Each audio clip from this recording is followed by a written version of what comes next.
सवाल ये है कि आपकी क्या यादें जुड़ी हुई हैं बचपन की, और किस तरीके से आप मोटू पतलू को देखते हैं, और आपका फेवरेट इन दोनों में कौन था? हाँ, ये बड़ा कठिन सवाल पूछा आपने। मैं झूठ नहीं बोलूँगा, मैं इनके बारे में जानता हूँ और पिछले 2-3 साल 4 साल से मैं काफ़ी अपने काम में बिजी था, लेकिन फिर भी अगर मैं इनको जानता हूँ तो आप अंदाज़ा लगा सकते हैं कि इनकी पॉपुलैरिटी कितनी है।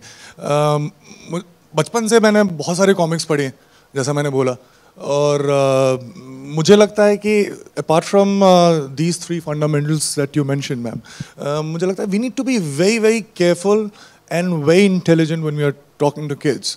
हम ये सोचते हैं कि यार हम बच्चों की फिल्म बना रहे हैं, लेकिन तो कुछ भी फ्रिवलेस स्टफ हो सकता है, but we should not take the intelligence and our relevance for granted. And the films like this, like right now I want to watch this film, and unfortunately we'll have to wait till 14th of October. और मोटू पतलू का क्या बताओ, it's amazing how I look like Motu and Patlu depending on what I eat, but but I just love them, yeah. And आपकी भी film बहुत जल्द आने वाली है, तो उसकी क्या तैयारियां हैं, किस तरीके से उसके प्रमोशंस चल रहे हैं अभी? प्रमोशंस अभी शुरू हुए हैं, तो मैं आज से शुरू कर रहा हूँ, तो पहले से आपसे ही बात कर रहा हूँ। ये भी जैसे मोटू पतलू है, वैसे ही MS धोनी भी बच्चों में बहुत ही पॉपुलर है।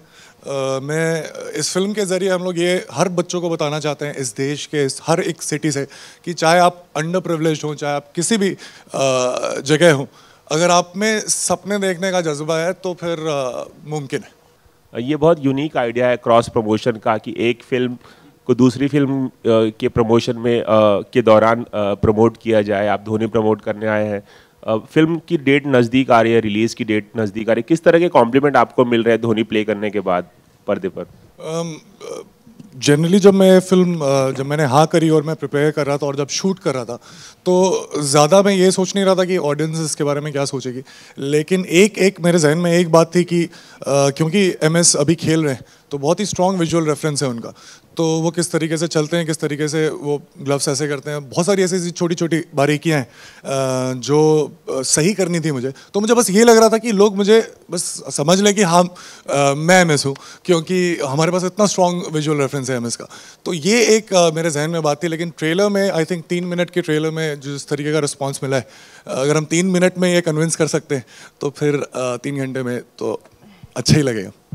स्पीच खत्म होती जा रही है, नहीं हम तो बोल ही रहे हैं, वो काट रहे हैं, तो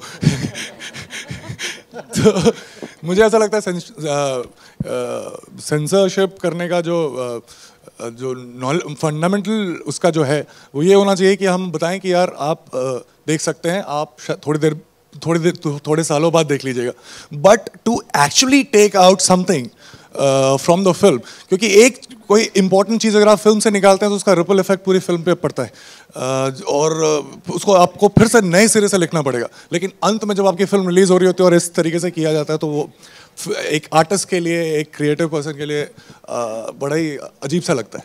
तो दिस इज माय व्यू। आप यारों के कितने यार हैं और आपके यार कौन हैं?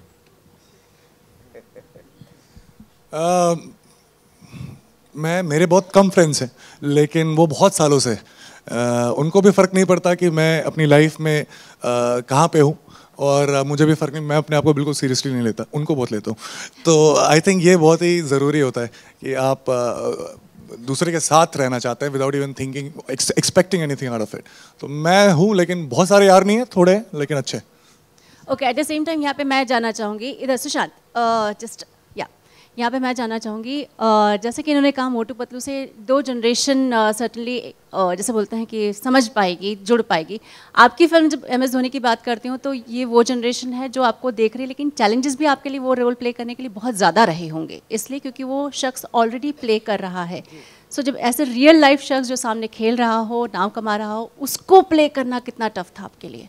टफ इस वजह से नहीं होता कि हम एक्सपेक्ट करते हैं कि लोग क्या कहेंगे, क्योंकि मैं जब तक फिल्म रिलीज़ के कुछ 2-3 हफ्ते पहले से सोचने लगता हूँ कि लोग क्या कहेंगे, जैसे अभी मैं सोच रहा हूँ, लेकिन तब तक मैं नहीं सोचता, तब तक मैं बहुत ही सेल्फिश एक्टर हूँ, मैं सिर्फ अपने लिए करता हूँ, मैं एक्साइटमेंट देखता हूँ। मैं बहुत बड़ा फ़ैन हूँ। 2004 में मैं कितने उनको स्टॉक करके उनके साथ फ़ोटो खिंचवाई थी मैंने। तो मैं ये कह रहा हूँ कि it's very very important for us to understand Sorry, what was your question? So exactly. So it was not tough vis-a-vis that. It was tough because the most important thing we actors are supposed to do is to convince ourselves that we are the characters. And since I had such a strong visual reference of Dhoni, so it was a very difficult task for me. So it was a complete immersion.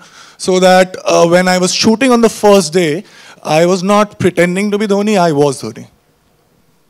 जैसे मैंने बोला कि क्योंकि हमें output पता है कि इस तरीके का होना चाहिए, तो ये बहुत ही स्ट्रेंज मिक्स है क्योंकि जो एक्टर एक प्रोसेस करता है अपने आप को कैरेक्टर बिल्ड करने के लिए, अपने आप को कन्विंस करने के लिए, वो बहुत ही ऑर्गेनिक होता है, लेकिन साथ में क्योंकि विजुअल रेफरेंस है तो एक सर्टेन लेवल ऑफ इमिटेशन भी है। तो इन दोनों का जो एमैलगमेशन है उससे ये कैरेक्टर निकालना था जो मैंने पहले कभी नहीं किया था। लेकिन जब आप कोई ऐसा काम करते हैं जो आप पहले नहीं करते तो आप बहुत एक्साइटेड होते हैं, और मैं एक्साइटमेंट के लिए काम करता हूँ।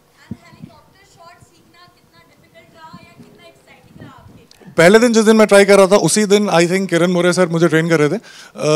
पहले दिन ही आखिर में कुछ मैं लगाने लगा था, और हमारे पास एनालिस्ट थे जिन्होंने फ्रेम वाइज एमएस के सारे शॉट्स मुझे दिए थे कि कब कैसे वेट ट्रांसफ़र होता है।